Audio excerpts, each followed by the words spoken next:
Грнчарство. По своите ликовни квалитети се истакнува и македонската грнчарија. Покрај некои елементи, уште од неолитската керамика, во македонската грнчарија се одразили старите антички традиции.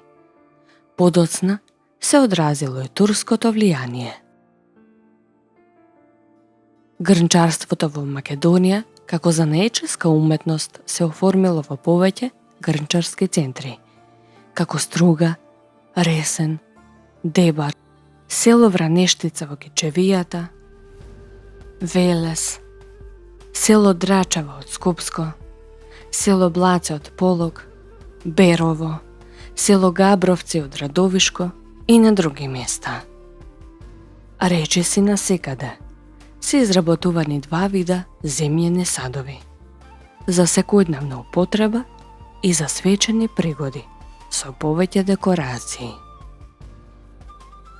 Се изработувале на ножно грнчарско коло, а се украсувале со помош на шаралка од рог, со штиче или чешле, со рака или со калапи. Производите од секој грнчарски центар се одликуваат со посебни стилски особености.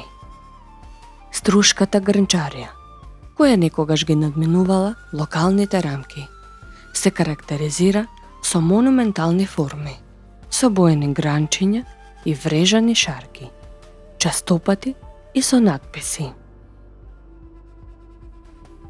Дебарските грнчарски садови исто така се одликуваат со класични и масивни форми, украсени со жолт или зелен зод и растителни стилизации, а на отворите и со специфична пластична декорација во вид на петлов гребен. Растителни мотиви во зграфито техника се застапени на садовите за вино и ракија на старата беровска керамика, а представени се и религиозни композиции, како на пример со Свети Ѓорѓ.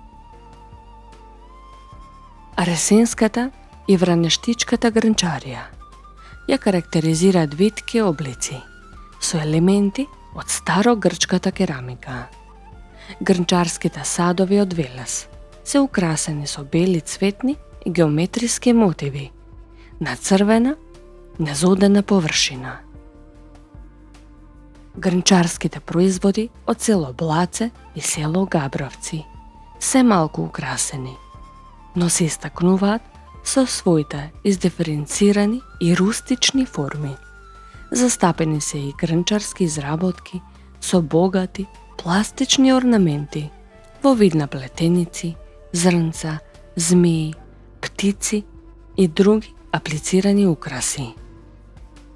И денес се изработуваат грнчарски садови со елементи на традиционалните форми и украси, но се повеќе е присутна ориентацијата кон изработка на современи и туѓи облици.